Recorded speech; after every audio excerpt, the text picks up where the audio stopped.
जय हिंद साथियों, नमस्कार। एक बार आप सभी साथियों का फिर से स्वागत है आपके अपने YouTube चैनल एग्जाम गुरु सेंटर में।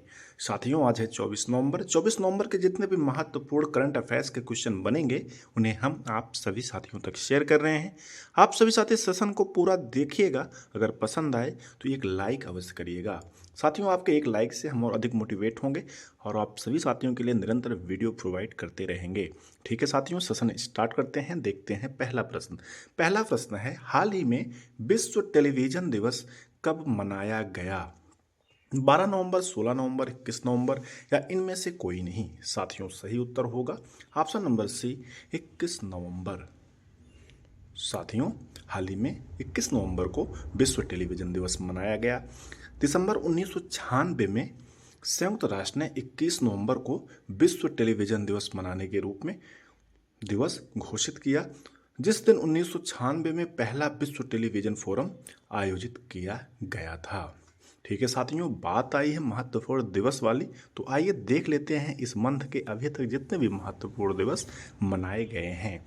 साथियों, 2 नवंबर को ऑल सोल्स डे मनाया गया, 3 नवंबर को विश्व जेलफिश दिवस मनाया गया, 4 नवंबर को विश्व कैंडी दिवस मनाया गया, 5 नवंबर को विश्व सुनामी जागरूकता दिवस मनाया गया, 6 नवंबर को साथियों युद्ध और सहज संघर्ष में पर्यावरण के शोषण का रोकथाम दिवस मनाया गया, और 8 नवंबर को विश्व रेडियोग्राफी दिवस मनाया गया, 9 नवंबर को उत्तराखंड स्थापना दिवस मनाया गया, 10 नवंबर को विश्व टीकाकरण दिवस, साथ में शांति और विकास के लिए विज्ञान दिवस मनाया गया। साथियों, 11 नवंबर को राष्ट्रीय शिक्षा दिवस, 14 नवंबर को विश्व मधुमेह दिवस, साथ में गुरु नानक जयंती भी मनाई गई। साथियों, 16 नवंबर को अंतर्राष्ट्रीय सहिष्णुता दिवस मनाया गया, 19 नवंबर को विश्व शौचालय दिवस मनाया गया और 20 नवंबर को साथियों विश्व बाल दिवस मनाया गया। अगर आप सभी साथी हमारे करंट अफेयर सेशन से जुड़े रहेंगे तो दिवस वाले प्रश्न अलग से पढ़ने की आवश्यकता नहीं होगी। ध्यान रहे साथियों, ऑल वन डे एग्जाम में एक प्रश्न दिवस वाला कहीं ना कहीं से किसी न किसी तरीके से अवश्य पूछ लिया जाता है। बस आपको मेरे साथ जुड़े रहना है, आपको इसको अलग से पढ़ने की आवश्यकता नहीं पड़ेगी, हम याद कराते हुए चलते रहेंगे। ठीक है साथियों, आगे बढ़ते हैं, अगला प्रश्न देखते हैं। अगला प्रश्न है, हाल ही में किसे नेपाली सेना द्वारा मानद जनरल रैंक प्रदान की गई? उपेंद्र द्विवेदी, अशोक राज सिंगडेल, राजनाथ सिंह, अजीत डोभाल? साथियों, सही उत्तर होगा option number first, Upendra Dwivedi. हाल ही में साथियों भारतीय सेना के सेनाध्यक्ष जनरल उपेंद्र द्विवेदी नेपाली सेना के सेना जनरल अशोक राज सिंगडेल के निमंत्रण पर 5 दिवसीय आधिकारिक यात्रा पर काठमांडू में हैं। जनरल द्विवेदी को एक विशेष समारोह में राष्ट्रपति रामचंद्र पौडेल, जो नेपाल के राष्ट्रपति हैं साथियों, द्वारा नेपाली सेना के मानद जनरल का पद प्रदान किया गया। साथियों, जनरल को नेपाली सेना मुख्यालय में औपचारिक गार्ड ऑफ ऑनर दिया गया। याद रखिएगा, इंपॉर्टेंट है साथियों, एग्जाम में पूछा जा सकता है। आगे बढ़ते हैं, अगला प्रश्न देखते हैं। हाल ही में तमिलनाडु सरकार ने अभियोजन निदेशक के पद पर किसे नियुक्त किया? G Krishna Raja, J R D Tata, Ashok Raj Singdel या इनमें से कोई नहीं? साथियों, सही उत्तर होगा option number first, G Krishna Raja. हाल ही में तमिलनाडु सरकार ने अधिवक्ता जी कृष्ण राजा को अभियोजन निदेशक के पद पर नियुक्त किया है। साथियों, पूर्व निदेशक के कार्यभार के कारण उन्हें पदमुक्त करने के अनुरोध के बाद कृष्ण राजा को अभियोजन निदेशक नियुक्त किया गया है। मद्रास उच्च न्यायालय के सेवानिवृत्त न्यायाधीश की अध्यक्षता वाली चयन समिति की सिफारिश के आधार पर कृष्ण राजा का चयन किया गया। चेन्नई में अतिरिक्त लोक अभियोजक और सरकारी वकील के रूप में कार्य करने के कारण उनके पास व्यापक अनुभव है। याद रखिएगा साथियों, आगे बढ़ते हैं, अगला प्रश्न देखते हैं। हाल ही में सतत व्यापार सूचकांक में भारत किस स्थान पर है? 12, 23, 25 या 60? साथियों, सही उत्तर होगा ऑप्शन नंबर बी, 23। हाल ही में जारी सतत व्यापार सूचकांक में भारत जो है साथियों 23वें स्थान पर है। पहले स्थान पर साथियों न्यूजीलैंड है, फिर यूनाइटेड किंगडम है, फिर ऑस्ट्रेलिया है, फिर सिंगापुर है। इसे भी याद रखिएगा कि प्रथम स्थान पर कौन सा देश है सतत व्यापार सूचकांक में? तो न्यूजीलैंड जो है प्रथम स्थान पर है। अपना भारत जो है साथियों वो 23वें स्थान पर है। आगे बढ़ते हैं, अगला प्रश्न देखते हैं। संयुक्त राष्ट्र अंतर्राष्ट्रीय सहकारिता वर्ष 2025 किसके द्वारा शुभारंभ किया जाएगा? Narendra Modi, Donald Trump, Putin या इनमें से कोई नहीं? साथियों, सही उत्तर क्या होगा? Option number first, Narendra Modi.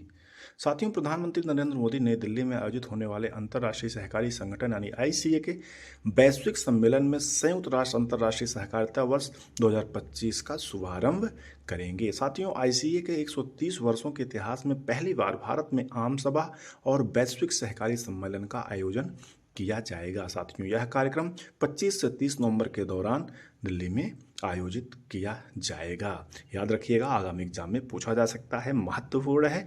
आगे बढ़ते हैं, अगला प्रश्न देखते हैं। हाल ही में अंतर्राष्ट्रीय सौर संगठन यानी आईएसए का नया सदस्य देश कौन बना? वेरी वेरी इंपॉर्टेंट है साथियों। आर्मेनिया, केन्या, स्वामीलैंड या इनमें से कोई नहीं? साथियों, सही उत्तर होगा आर्मेनिया। हाल ही में आर्मेनिया आधिकारिक तौर पर अंतर्राष्ट्रीय सौर गठबंधन यानी आईएसए का 104वां पूर्ण सदस्य बन गया है, जो 15 नवंबर 2024 से प्रभावी होगा। साथियों, भारत में आर्मेनिया के राजदूत वहगन अफयान और भारतीय विदेश मंत्रालय के अभिषेक सिंह के बीच अनुसमर्थन के साधन का आदान प्रदान किया गया। मुख्यालय साथियों आईएसए का है गुरुग्राम, हरियाणा में। महानिदेशक है प्रेजेंट में डॉक्टर अजय माथुर। दोनों फैक्ट महत्वपूर्ण है, रेलवे के एग्जाम में अवश्य पूछा जा सकता है, इसलिए याद रखिएगा। आगे बढ़ते हैं, अगला प्रश्न देखते हैं। हाल ही में महिला हॉकी एशियाई चैंपियनशिप किस टीम ने जीता? भारत, मलेशिया, दक्षिण कोरिया या इनमें से कोई नहीं? साथियों, सही उत्तर होगा ऑप्शन नंबर फर्स्ट, भारत। हाल ही में भारतीय महिला हॉकी टीम ने बिहार में चीन पर 1-0 की कड़ी जीत के साथ अपना तीसरा एशियाई चैंपियंस ट्रॉफी जीती है। यह ऐतिहासिक खिताब जीत के साथ भारत अब दक्षिण कोरिया के साथ सबसे अधिक महिला एशियाई चैंपियनशिप ट्रॉफी खिताब जीतने के मामले में बराबरी पर आ गया है। साथियों, दोनों टीमों का नाम 3-3 खिताब शामिल है। साथियों, भारत ने सेमीफाइनल में जापान को 2-0 से हराया था, जबकि चीन ने मलेशिया पर 3-1 की जीत के साथ अपना स्थान सुरक्षित किया था, लेकिन फाइनल में भारत ने चीन को 1-0 से हराकर तीसरा एशियाई चैंपियंस ट्रॉफी खिताब जीत गया है। आगे बढ़ते हैं, अगला प्रश्न देखते हैं। हाल ही में किसे डोमिनिका और गुयाना का सर्वोच्च सम्मान प्राप्त हुआ? नरेंद्र मोदी, जय शाह, डोनाल्ड ट्रंप या इनमें से कोई नहीं? साथियों, सही उत्तर होगा option number first, Narendra Modi. हाल ही में साथियों, प्रधानमंत्री नरेंद्र मोदी को कोविड-19 महामारी के दौरान उनके महत्वपूर्ण योगदान और भारत व कैरिबियाई देशों के बीच संबंध मजबूत करने के उनके प्रयासों के लिए गुयाना और डोमिनिका द्वारा प्रतिष्ठित पुरस्कार प्रदान किया गया। साथियों, ये पुरस्कार मोदी के वैश्विक नेतृत्व, जलवायु अनुकूलन और विकास सहयोग में उनके योगदान को मान्यता देता है। साथियों, जो गुयाना का सर्वोच्च सम्मान है उसका नाम है order of excellence. Very very important है साथियों, याद रखिएगा, सीधा नाम के द्वारा पूछा जा सकता है। जो डोमिनिका का साथियों सर्वोच्च सम्मान है वो है डोमिनिका अवार्ड ऑफ ऑनर। ये दोनों सम्मान साथियों भारत के प्रधानमंत्री नरेंद्र मोदी को मिला है। आगे बढ़ते हैं, अगला प्रश्न देखते हैं। हाल ही में भारत की पहली कृत्रिम डेटा बैंक को शुरुआत किसके द्वारा किया गया? नरेंद्र मोदी, जितेंद्र सिंह, अमित शाह या राजनाथ सिंह? साथियों, सही उत्तर होगा option number B, Jitendra Singh. साथियों, भारत ने अपनी पहली कृत्रिम बुद्धिमत्ता एआई डेटा बैंक की शुरुआत की है, जो नवाचार को बढ़ावा देने और राष्ट्रीय सुरक्षा को मजबूत करने की दिशा में महत्वपूर्ण पहल है। साथियों, इस ऐतिहासिक कदम की घोषणा केंद्रीय मंत्री डॉक्टर जितेंद्र सिंह ने AWSOCHMSCOM AI लीडरशिप मीट के 2024 के दौरान की है। याद रखिएगा, इंपॉर्टेंट है। आगे बढ़ते हैं, अगला प्रश्न देखते हैं। हाल ही में किसके द्वारा भूजल परमिट के लिए भू नीर पोर्टल लॉन्च किया गया? महत्वपूर्ण है, भू नीर पोर्टल लॉन्च किया गया। हाल ही में किसके द्वारा भूजल परमिट के लिए भू नीर पोर्टल लॉन्च किया गया? CR पाटिल, गजेंद्र सिंह शेखावत, जितेंद्र सिंह या इनमें से कोई नहीं? साथियों सही उत्तर होगा option number first C R Patil. हाल ही में सी आर पाटिल माननीय जल शक्ति मंत्री ने इंडिया वाटर वीक 2024 के समापन समारोह के दौरान डिजिटल रूप से भूनीर पोर्टल का शुभारंभ किया है। साथियों यह पोर्टल केंद्रीय भूजल प्राधिकरण द्वारा नेशनल इंफॉर्मेटिक्स सेंटर के सहयोग से विकसित किया गया है। इसका उद्देश्य भारत में भूजल विनियमन में सुधार करना है। यह पहल सरकार की पारदर्शिता, दक्षता और स्थिरता की प्रतिबद्धता के अनुरूप है। याद रखिएगा, महत्वपूर्ण है। आगे बढ़ते हैं, अगला प्रश्न देखते हैं। हाल ही में किसके द्वारा नौकरियां आपके द्वार लॉन्च किया गया? विश्व बैंक, IMF, ADB या इसरो? साथियों सही उत्तर होगा ऑप्शन नंबर फर्स्ट विश्व बैंक। 22 नवंबर 2024 को केंद्रीय शिक्षा मंत्री धर्मेंद्र प्रधान और श्रम, रोजगार, युवा मामलों और खेल मंत्री डॉक्टर मनसुख मांडविया ने नई दिल्ली में वर्ल्ड बैंक की report jobs at your doorstep A jobs diagnostic for young people in 6 status का शुभारंभ किया। यह रिपोर्ट साथियों युवाओं में कौशल अंतर के पाटने और स्कूली पाठ्यक्रमों को उद्योग की जरूरतों के अनुरूप बनाने का केंद्रित है। महत्वपूर्ण है साथियों, याद रखिएगा। आगे बढ़ते हैं, देखते हैं अगला प्रश्न। साथियों गुरु तेग बहादुर शहादत दिवस कब मनाया जाएगा? 24 नवंबर, 25 नवंबर, 26 नवंबर, 30 नवंबर? साथियों सही उत्तर होगा 24 नवंबर, यानी आज जो है साथियों गुरु तेग बहादुर शहादत दिवस मनाया जा रहा है। साथियों गुरु तेग बहादुर शहीदी दिवस 24 नवंबर 2024 को मनाया जाएगा। यह दिन गुरु तेग बहादुर की शहादत और उनके अद्वितीय बलिदान को सम्मानित करने के लिए समर्पित है। साथियों उन्हें भारत का कवच के रूप में जाना जाता है, क्योंकि उन्होंने धार्मिक स्वतंत्रता और मानवाधिकारों की रक्षा के लिए अत्याचारों का विरोध किया। 1675 में उन्हें दिल्ली के चांदनी चौक में मुगल सम्राट औरंगजेब द्वारा इस्लाम धर्म को अपनाने से इनकार करने के कारण सिर जो है साथियों कलम कर दिया गया था। महत्वपूर्ण है। आगे बढ़ते हैं, अगला प्रश्न देखते हैं। हाल ही में विश्व शांति पुरस्कार किसे मिला? Narendra Modi, Donald Trump, Vladimir Putin या सभी को? साथियों सही उत्तर होगा नरेंद्र मोदी। भारत के प्रधानमंत्री नरेंद्र मोदी को हाल ही में विश्व शांति पुरस्कार मिला। आइए देख लेते हैं कुछ महत्वपूर्ण फैक्ट। अमेरिका में भारतीय अमेरिकियों ने एकजुट होकर एक नया अल्पसंख्यक संगठन लॉन्च किया है।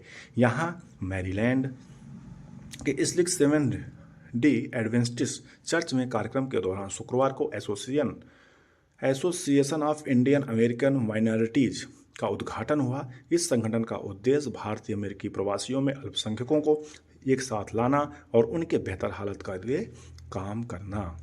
साथियों संगठन के इस उद्घाटन कार्यक्रम के दौरान प्रधानमंत्री नरेंद्र मोदी को doctor Martin Luther king junior global peace award of minority upliftment से सम्मानित किया गया। महत्वपूर्ण साथियों याद रखिएगा, Martin Luther king junior global peace award for minority upliftment से सम्मानित किया गया। साथियों इस पुरस्कार को वाशिंगटन एडवेंटिस्ट यूनिवर्सिटी और AIM की तरफ से PM मोदी को उनके समावेशी विकास और अल्पसंख्यक कल्याण को लेकर की गई कोशिशों के लिए दिया गया। महत्वपूर्ण है साथियों, आगामी एग्जाम में अवश्य पूछा जाएगा, इसलिए ऐसे प्रश्नों को अवश्य याद रखिए। अगला प्रश्न है, हाल ही में अब्दुल्लाह मेगा कहाँ के प्रधानमंत्री बने? माली, वियतनाम, केन्या या इनमें से कोई नहीं? साथियों सही उत्तर होगा ऑप्शन नंबर फर्स्ट माली। हाल ही में माली में 21 नवंबर 2024 को राजनीतिक परिदृश्य में एक और महत्वपूर्ण बदलाव हुआ, जब सत्तारूढ़ सैन्य सरकार जुंटा ने प्रधानमंत्री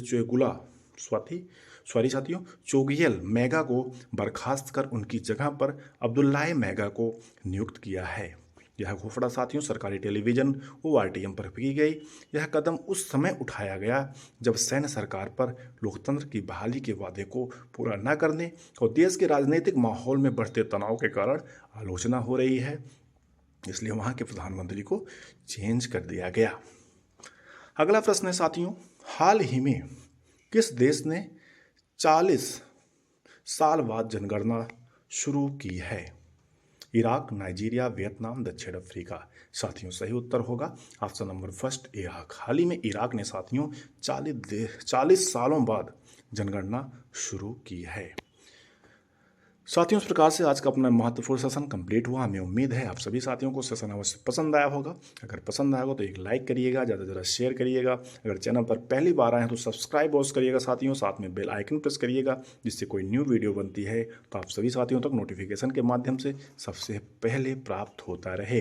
thanks for watching. Exam group centre परिवार से जुड़ने के लिए बहुत बहुत धन्यवाद। मिलते हैं नेक्स्ट सेशन में, तब तक के लिए नमस्कार। जय हिंद, नमस्कार।